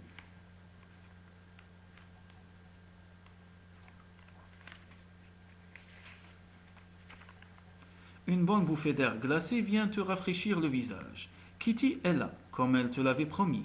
Elle enlève son chapeau lorsqu'elle vous voit arriver et s'avance avec un petit sourire timide. Inspecteur, je vous présente Kitty, une amie. Kitty, voici l'inspecteur Swanson. Très flatté, jeune fille. C'est un honneur, répond Kitty en s'inclinant. Parfait. Voici mon idée, inspecteur. Kitty va se faire passer pour une jeune veuve éplorée qui vient de toucher un héritage. Je vais jouer le rôle de son chevalier servant, histoire de faire comprendre à nos amis de l'ombre que madame s'est vite consolée. Nous allons louer une maison quelque part et inviter M. Walpole à venir nous parler du défunt mari de Kitty. Je suis certain qu'il ne se fera pas prier. Qu'en pensez-vous? C'est très risqué, constate simplement Swanson. Mais si nous voulons prendre cet escroc sur le fait, nous choisirons une maison avec un grand jardin, et vous vous y posterez, vous et vos hommes, prêts à intervenir. Croyez-vous que vous puissiez vous occuper de ça, inspecteur? Je ne suis pas sûr de bien comprendre, interrompt Kitty. Ne t'inquiète pas, dis-tu en la prenant par les épaules. Je vais tout expliquer. Tout ce que tu auras à faire, c'est jouer ce rôle que nous allons inventer pour toi. D'accord? Je vais bien essayer, répond-elle en haussant les épaules. Tu seras parfaite, j'en suis persuadé, inspecteur. Je n'ai pas de meilleure idée, vous, Swanson, mais vous vous faites courir un gros risque, Tim. En avez-vous conscience? J'en prends la responsabilité, inspecteur. La discussion se poursuit pendant quelques minutes et vous finissez par tomber d'accord. Inventer un rôle pour Kitty n'est pas très difficile. Elle sera Julia Campbell, riche veuve de Maurice Campbell, négociant en fourrure. Swanson et toi, vous cotisez pour lui acheter de quoi tenir son rôle. Le manteau de fourrure, pour commencer, semble un accessoire indispensable. Lorsque vous vous quittez, il est près de 20 heures. Vous avez passé un long moment à discuter sur le trottoir sans voir le temps passer. D'abord, hésitant, Swanson a fini par se faire à ton idée, et il en parle maintenant avec des mines de collégien farceur. Tu t'excitais à l'idée de piéger le grand maître de l'ombre. Rendez-vous est pris pour le lendemain matin. Tu as toute la soirée pour réfléchir aux derniers détails de votre machination. Tu rentres chez toi, le cœur plein d'entrain. Une fois couché, tu as beaucoup de mal à trouver le sommeil. Tu as hâte d'être au lendemain pour déjouer les manigances du maître de l'ombre. Shivananta, qui a aperçu ton agitation, vient frapper à la porte de ta chambre. Je suis désolé de vous déranger, mon bon maître, mais pouvez-vous cesser de vous retourner? Votre lit grince, je n'arrive pas à me concentrer. Tu veux rire, dis-tu? Tu médites à cette heure-ci. Il n'y a pas d'heure pour retrouver les voix Kali, mon bon maître, répond ton serviteur. Laisse tomber les voix de Kali et va te coucher, petit vaurien, lui lances-tu en lui envoyant une de tes pantoufles à la figure. Shivananta, qui est parvenu à esquiver la pantoufle, referme doucement la porte. Et mon lit ne grince pas, ajoutes-tu en criant. 2 heures plus tard, tu t'endors enfin. Samedi 11 février 1892. La matinée est déjà bien avancée lorsque tu décides d'envoyer Shivananta chercher Kitty, car elle est en retard à votre rendez-vous. Shivananta à l'extérieur, plus de silence, plus de bonheur. Tel est ton proverbe du jour. Ce matin, il a encore essayé de te tuer en enduisant les poutres de la cheminée d'une sorte d'huile gluante. L'explosion d'étincelles bleutées qui en a jailli lorsque tu as essayé d'allumer le feu a bien failli te jeter à terre. Tu laisses échapper un soupir de satisfaction en le voyant partir, mais les premiers moments de quiétude sont de courte durée. Aux environs de midi, ton domestique n'est toujours pas rentré et tu commences à devenir un petit peu nerveux. Pour tuer le temps, tu décides d'écumer les magasins d'Oxford Street à la recherche d'un costume crédible et d'une barbe postiche.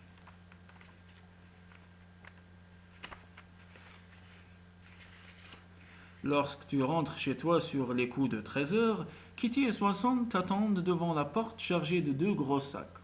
Ce cher Tim, enfin, nous nous sommes rencontrés sur Regent Street, explique l'inspecteur avant que tu aies pu ouvrir la bouche, comme pour couper court à d'éventuelles questions. Et nous en avons profité pour acheter les vêtements. Ah, très bien, inspecteur, très bien, serais-tu en ouvrant la porte de ton appartement. Bonjour à vous deux, mais quelqu'un a-t-il vu Shivananta? Il était censé venir à ta rencontre, Kitty. Tes 2 amis secouent la tête.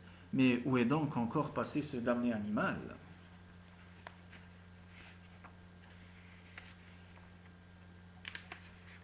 Tu installes Swanson et Kitty dans ton salon et leur sers toi-même un petit verre. Whisky ou brandy? Brandy, merci. Pour moi aussi, s'il te plaît. Kitty s'enfonce avec délice dans un fauteuil. Elle affiche un sourire de bien-être. Comme on est bien chez toi, Timmy. Il fait si froid dehors en ce moment. Veux-tu que je rajoute un peu de charbon, Kitty? Laissez, Tim, propose Swanson, je m'en occupe. Soudain, la pendule sonne 14 heures. Bon, je vais devoir vous laisser. Je me demande où cette crapule de Shivananta est encore allée traîner. Vous êtes trop coulant avec lui, répond l'inspecteur en levant son verre vide dans votre direction. Vous avez peut-être raison, fais-tu en enfilant ton manteau et en te dirigeant vers le hall d'entrée. Mais vous connaissez beaucoup de domestiques capables de faire voler des chiens danois? Un bon point pour vous, Tim. Bien, attendez-moi ici, voulez-vous? Faites comme chez vous. Qu'est-ce que c'est que cette histoire de chien, inspecteur? Demande Kitty. Je vais vous expliquer, ma petite. L'écho de leur bavardage disparaît lorsque tu refermes la porte et te retrouves dans Kidding Street, glacial sous le soleil d'hiver. Si tu penses que Shivananda s'est réfugié au Blue Post avec quelques idées de vengeance en tête, va au 144. Si tu optes plutôt pour Whitechapel Road, où il était supposé retrouver Kitty, va au 137.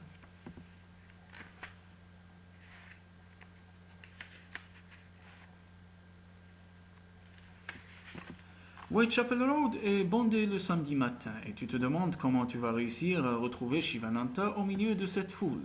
Plusieurs marchands ont installé leurs étals, les cracheurs de feu, les bonimenteurs et les vendeurs à la sauvette, qui se pressent sur les trottoirs, se marchent presque les uns sur les autres, autant chercher une aiguille dans une botte de foin. Après avoir interrogé quelques passants, tu te dis que même si Shivananda traîne dans le coin, tu n'as guère de chance de le retrouver. Tu décides de rentrer chez toi.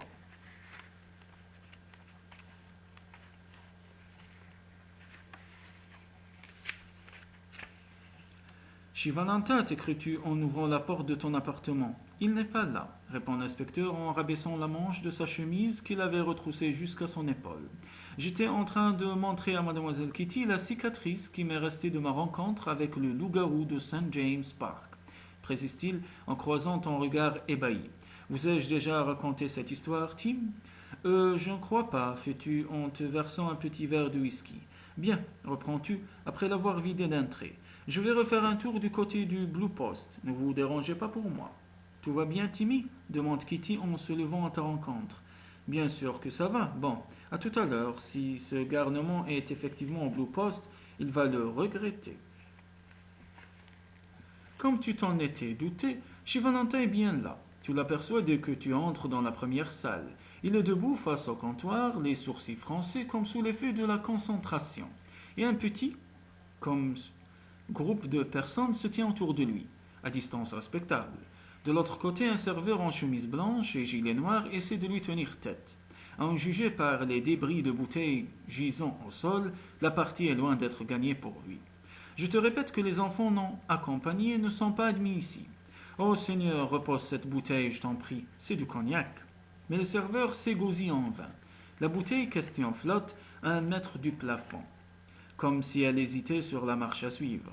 Brusquement, elle s'écrase au sol et les spectateurs s'écartent stupéfaits. Vous avez vu ça? Vous pensez qu'il fait ça avec son esprit? C'est un fakir ou quelque chose de ce genre.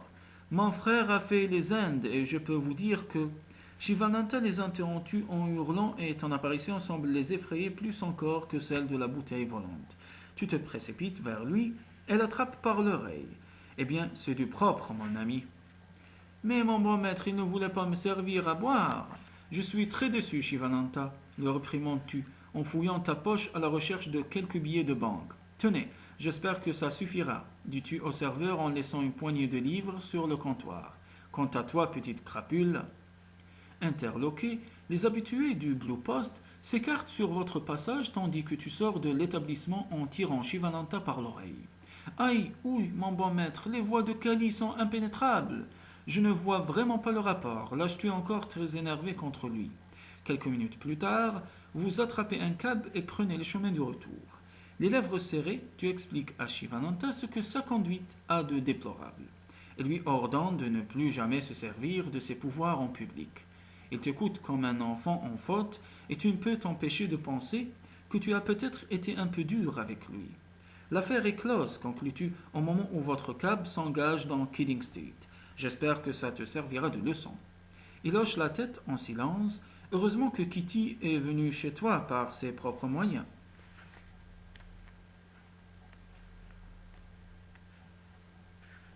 Cette fois, tout le monde est réuni. Shivananda, Kitty et l'inspecteur Swanson. Tu disparais quelques minutes dans la salle de bain, le temps d'enfiler le costume que tu as acheté sur Oxford Street et de fixer ta barbe postiche. Lorsque tu reviens, tes amis étouffent un hoquet de stupeur. Tu es méconnaissable. Un costume noir impeccable, une barbe fournie, une redingote et un chapeau haut de forme, un véritable dandy. Je vous présente Ramsay Claremont, déclares-tu d'une voix plus grave qu'à l'accoutumée, le chevalier servant de Madame veuve Julia Campbell. Toutes mes félicitations, Tim, déclare Swanson en se levant. Vous êtes parfait. C'est maintenant au tour de Kitty, portant les sacs qu'elle a amenés avec elle dans ta salle de bain, Elle s'y enferme pendant une bonne demi-heure. Lorsqu'elle réapparaît, Swanson sursaute comme s'il avait été mordu par un serpent. Une expression douloureuse se lit sur son visage. Tu ne l'as jamais vue comme ça, mais tu n'as jamais vu Kitty comme ça non plus. La transformation est à peine croyable. Kitty a ramené ses cheveux en arrière, elle est vêtue d'un costume à 3 pièces cintrées, d'une blouse à col officier, d'une élégante jupe à pont noir et d'une jaquette à col large, le tout agrémenté d'un joli petit nœud papillon. Un somptueux manteau de fourrure, assorti à son chapeau, souligne la perfection de sa silhouette. Je ne suis pas trop ridicule? Ravissante, murmures-tu avec un sourire admiratif, mais vous avez dû payer cela une fortune. Oh, ce n'est rien, fait Swanson en rougissant. Rien n'est trop beau pour Madame Julia Campbell, n'est-ce pas? Bon, et maintenant passons aux choses sérieuses, voulez-vous? Toi et Kitty, hochez gravement la tête et prenez place à ses côtés sur le canapé Louis-Philippe.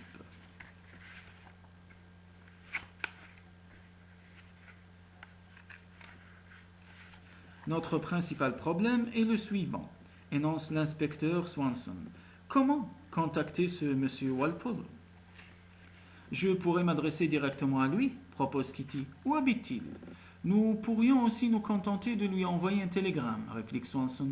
Se rendre chez lui est peut-être un peu risqué. Qu'en pensez-vous, Tim? Si tu optes pour le télégramme, va au 153.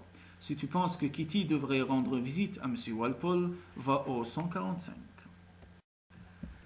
Je crois que le télégramme est une mauvaise idée. Je préfère que Kitty aille le rencontrer en personne et lui parler directement. Elle aura plus de chances de, comment dire, de le convaincre.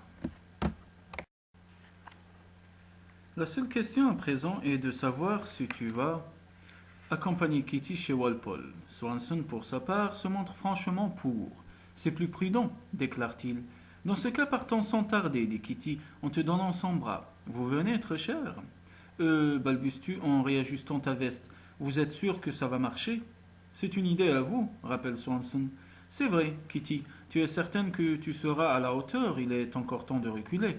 Allons, monsieur Claremont, sourit-elle tandis que tu t'effaces pour lui laisser le passage. Ne dites donc pas de bêtises. J'ai attendu ce rôle-là toute ma vie. Dans ce cas, le temps de trouver un cab et vous voilà parti direction le 28 Angel Street.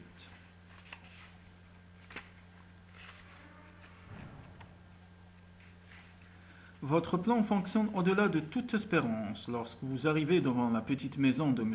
Walpole, avec sa grille de fer forgé, Kitty n'est déjà plus elle-même. Elle est devenue Madame Campbell et tu es étonné de voir avec quel talent et avec quelle conviction elle endosse ce rôle. Le grand domestique que tu connais déjà vous fait entrer sans discuter et vous introduit presque aussitôt auprès de M. Walpole. Manifestement, l'habit fait le moine. Votre hôte, en tout cas, semble favorablement impressionné. Il s'incline avec cérémonie. Madame, monsieur, que puis-je pour votre service? J'ai beaucoup entendu parler de vous, monsieur Walpole, commence Kitty en lui tendant une main, qu'il baise en s'inclinant de nouveau. Il se trouve que j'ai désespérément besoin de vos services. Comme c'est intéressant, déclare Walpole en lui tendant un siège. Volontairement, tu te tiens un peu à l'écart. Tu ne dois pas oublier que tu n'es que l'amant de Madame Campbell. Elle n'est pas censée tout te dire. Un moment, Kitty fait signe à Walpole qu'elle désire lui parler seul à seul, et tu t'éloignes discrètement dans le hall d'entrée. Jusque-là, Kitty joue son rôle à la perfection. Walpole semble parfois surpris par certaines de ses expressions, sans doute trop populaires à son goût, mais après tout, Madame Campbell vient d'un milieu modeste. Elle ne doit son ascension sociale et sa fortune qu'à son mariage avec Maurice Campbell, qu'il a tiré du ruisseau. C'est du moins l'histoire que vous avez mise au point avec Swanson. En attendant qu'elle revienne, tu essaies d'engager la conversation avec le domestique. Alors, mon brave, la place est-elle bonne? Je n'ai pas à me plaindre, monsieur. C'est l'impression que j'ai eue en arrivant. Montes-tu avec aisance et quel métier exactement exerce votre maître? Monsieur est conseiller. Ah, et dans quelle branche? Je dois avouer à monsieur que cela n'est pas très clair. Monsieur Walpole fait planer disons un certain secret sur ses activités. Je vois. Soupires-tu, mais en réalité, tu ne vois pas grand-chose. Le domestique fait-il partie de l'ombre? tu n'en mettrais pas ta main à couper.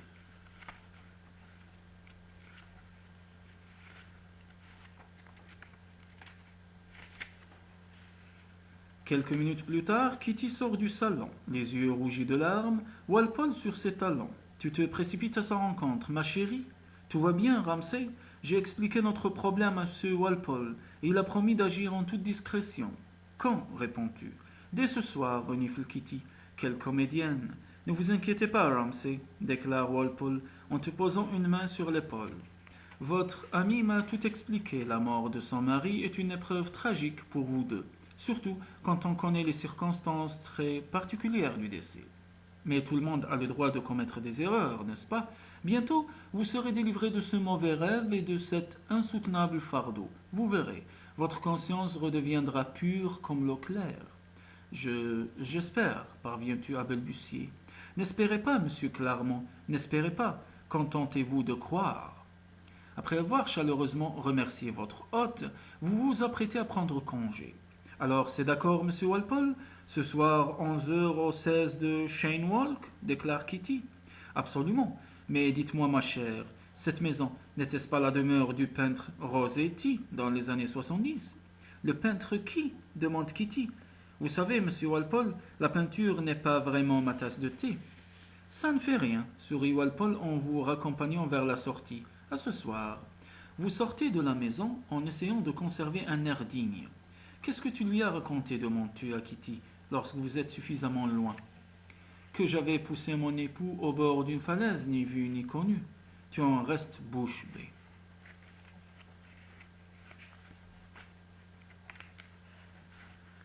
Alors, demande aussitôt Swanson lorsqu'il vous voit rentrer. Mais le pli d'anxiété qui lui barre le front disparaît bientôt lorsque Kitty se met à éclater de rire. Oh mon Dieu, comme je me suis amusé. Vous passez les quelques minutes suivantes à lui raconter comment s'est déroulée votre entrevue. L'inspecteur est ravi. Beau travail, mes enfants. Vous n'êtes plus désormais pour lui que des pigeons emplumés. Cela nous facilitera la tâche. Bien, ne perdons pas de temps. Tim, votre domestique peut-il nous trouver un cab pour Cheyne Walk? La plupart de mes hommes sont déjà là-bas, mais il nous reste à installer la maison elle-même. N'oubliez pas que vous y viviez depuis plus d'une dizaine d'années. Madame Campbell, à 20 heures précises, vous partez pour Chelsea, où se trouve la demeure que Swanson s'est chargé de louer.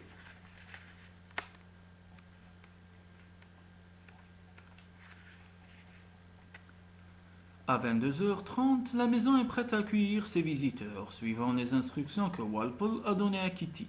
Vous avez installé une table ronde dans la salle à manger et 5 chaises. Pour cette première séance, Walpole a prévenu qu'il ne viendrait pas en personne, mais qu'il enverrait 3 de ses collaborateurs. Lorsque sonne 23 heures et qu'arrivent les 3 médiums en question, tu comprends que Walpole a menti. L'un des visiteurs est en effet l'homme aux longs cheveux noirs, portant une moustache et une barbiche. Il ressemble tellement au soi-disant inspecteur de Scotland Yard que tu es certain à présent qu'il s'agit bien du même homme.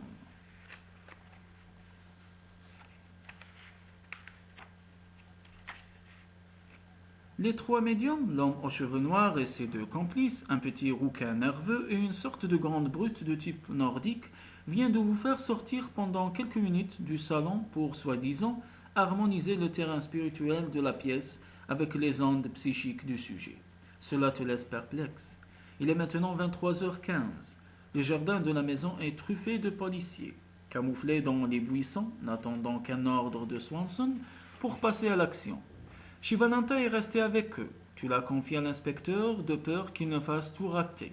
Il semble pourtant regretter sa sortie de tout à l'heure. Bah, ce n'est plus le moment d'y penser. Bien, déclare l'homme aux longs cheveux noirs avec une voix un peu plus grave que celle que tu lui connais. Les présentations sont faites. Nous allons pouvoir commencer. Madame Campbell, je vous demanderai de bien vouloir vous asseoir à mes côtés. Quant à toi, il semble bien que tu puisses choisir ta place. Personne parmi les 3 médiums ne te prête grande attention. Si tu choisis de t'asseoir à côté du grand maître, va au 139. Si tu préfères une autre place, va au 154.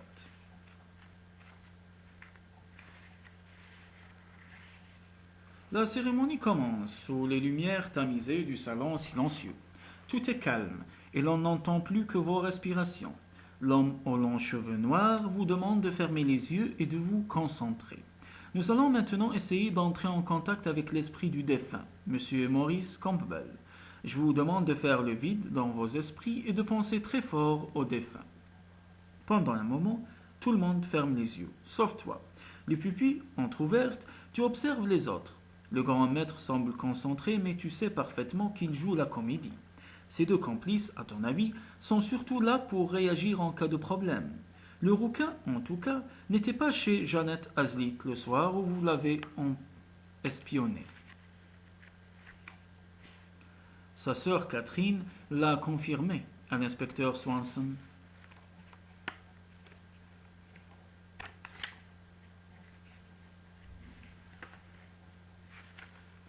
Je sens quelque chose, annonce le grand maître. Une présence. Tu parles, ricanes-tu intérieurement. Monsieur Campbell, est-ce vous? Rien, pas de réponse. Monsieur Campbell, si vous êtes là, nous vous prions de vous montrer à nous et d'entrer en contact avec nous. Monsieur Campbell, nous désirons simplement vous parler. Votre épouse Julia est là ce soir parmi nous. Elle désire s'excuser pour le mal qu'elle vous a fait. Il arrive, murmure le grand maître comme s'il annonçait la venue du Sauveur. À peine a-t-il prononcé ces mots que des volutes de fumée blanche, aux reflets verdâtres, commencent à s'élever dans les airs.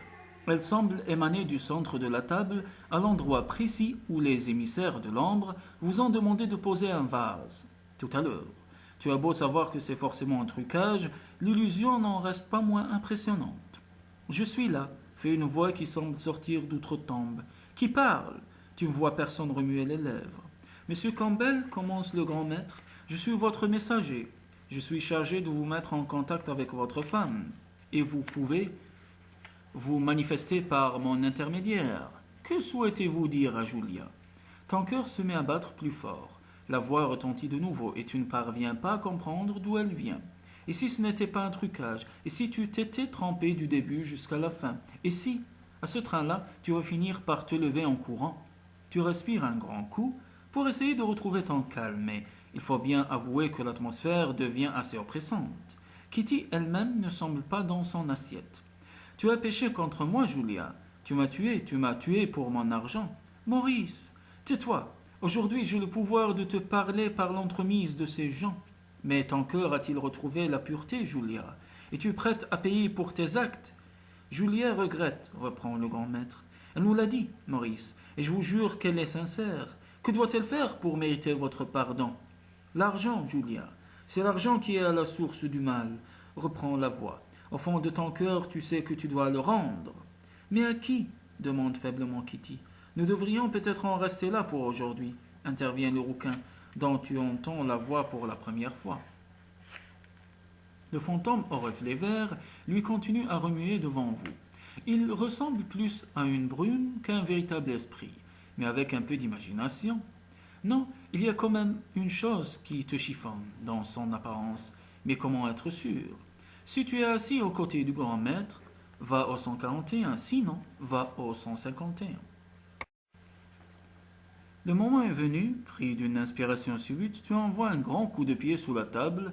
Le résultat est à la hauteur de tes espérances. Pour commencer, le fantôme se dissipe immédiatement et l'on entend sous la table un terrible raffut de ferraille. Le grand maître et la brute, aux cheveux blancs, se lèvent ensemble et te regardent comme si tu étais un insecte. Si tu veux tirer la nappe sur ta lancée, va au 133, sinon va au 151. Empoignant un coin de la nappe, tu tires de toutes tes forces en te levant à ton tour. La nappe se pose à terre comme la corolle d'une fleur géante, et le vase qui était dessus s'écrase au sol. Tout le monde peut maintenant voir la machine qui se trouvait en dessous de la table. La machine d'Arthur Whitfield, comprends-tu, en un clin d'œil. La machine a fabriqué les fantômes. Tout devient clair à présent. Tout devient très clair. En attendant, l'homme aux longs cheveux noirs s'est vite repris. Sortant un revolver de sous sa veste, il te tient en joue, tandis que ses deux complices se dirigent vers Kitty avec la ferme intention de la maîtriser. L'heure est grave. Si tu essaies de désarmer Walpole, va au 135. Si tu préfères gagner du temps en discutant, va au 152. Je n'ai pas de temps à perdre en discussion. Je vais tout faire, tout ce qui est en mon pouvoir pour sauver Kitty, même si je dois y laisser la vie. Vous êtes fait, Walpole, déclares-tu tranquillement en regardant derrière lui. La maison est truffée de policiers. Regardez donc derrière vous. Le maître de l'ombre se retourne. Un quart de seconde avant de se rendre compte de son erreur. Cet intervalle te suffit. Tu te jettes sur lui au moment même où il se retourne et vous roulez tous deux à terre. Kitty, elle, profite de l'occasion pour se précipiter vers la fenêtre qu'elle ouvre à la volée. Tu essaies d'agripper la barbe du grand maître, mais il se dégage de ton étreinte d'un coup de rein et parvient à se remettre sur pied. Lorsque les policiers pénètrent dans la maison, il a déjà pris la fuite vers le jardin. Ses deux complices, eux, se sont rendus. Swanson t'aide à te relever. Tout va bien, Tim? Tu acquiesces d'un signe de tête. Le maître de l'ombre, lui, court toujours. Si tu veux te lancer toi-même à sa poursuite, va au 146.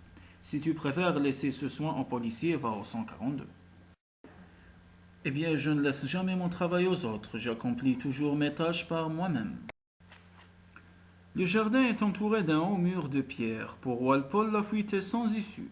Shivananta galope à tes côtés et la clarté lunaire éclaire la scène de son pâle halo. Le grand maître regarde dans toutes les directions puis avise un érable et entreprend d'y grimper. Sans armes, il va être difficile de l'arrêter. Aussi, quelle n'est pas ta surprise lorsque tu entends le fuyard pousser un hurlement de douleur, tandis que les branches de l'arbre commencent à lui enserrer les chevilles comme si elles étaient vivantes. Walpole a beau se débattre, il ne peut rien faire. Bientôt, l'arbre s'immobilise. Le grand maître de l'ombre est suspendu par les pieds, la tête en bas, et sa perruque vient de tomber à terre. Les policiers qui arrivent dans le jardin sont aussi stupéfaits que toi. Shivananta, murmures-tu, tu ne vas pas me dire que tu parles aux érables à présent. L'arbre s'est montré très coopératif, répond mentalement ton incroyable ami. Tu poses une main sur son épaule et le serres contre toi. C'est fini à présent, dis-tu simplement. Ton enquête est terminée. Tu consultes ta montre. Il est plus de minuit, sous l'avant-garde des hommes de Swanson. Walpole et ses complices sont menottés. Lorsque le cortège des malfrats entouré des policiers passe devant toi, tu assistes à une échauffourée. Wally, crie un des hommes de Walpole en se jetant sur lui, tu ne perds rien pour attendre. Wally, tu ne paieras ça, hurle un autre en se débattant. Les constables mettent rapidement un terme à la bousculade et en distribuant quelques coups au hasard. Après avoir vérifié que tout ce beau petit monde est en lieu sûr dans le fourgon de la police, l'inspecteur Swanson vient te retrouver. Une méthode simple mais efficace, résume-t-il. Ce cher Wally, comme l'appellent si bien ses complices, se faisait passer pour un bon samaritain, celui qui soulage les consciences et apaise les remords tardifs. Tout cela parce que, de nos jours, les gens croient encore aux fantômes. J'ai failli croire moi-même, inspecteur. Vraiment. En tout cas, vous avez mené cette enquête de main de maître, mon cher Tim. Reste à savoir ce que nous allons faire de Miss Janet Hazlitt. Après tout, elle s'est rendue coupable de meurtre, et le fait qu'elle soit tombée entre les mains de cet escroc ne l'innocente pas pour autant. Et Whitfield, il court toujours, probablement, tel une âme en peine. Dans le fond, c'est peut-être lui le véritable fantôme de cette histoire. Comme vous dites, laissons-le courir, il ne fait de mal à personne. Et à présent qu'il est vengé, tu te retournes brusquement. Shivananta est en train de tapoter ton épaule en pointant l'arbre du doigt. Les branches du vieil érable s'agitent mollement sous la caresse du vent. Qu'y a-t-il, mon ami? Mon bon maître, l'arbre il me parle, je vous assure. Ah bon? Et que te raconte-t-il? Il dit que nous ferions bien d'aller boire une bière tous ensemble au Blue Post. Bien essayé, Shivananta, mais les pubs sont fermés à cette heure, répliques-tu en souriant. Peut-être, mais mon bon maître, oui. Il dit aussi qu'il saura bien les forcer à ouvrir. Eh bien, mes amis, ça a été une longue mais très longue aventure, mais tout va bien, qui finit bien. L'inspecteur Tsahar vous salue.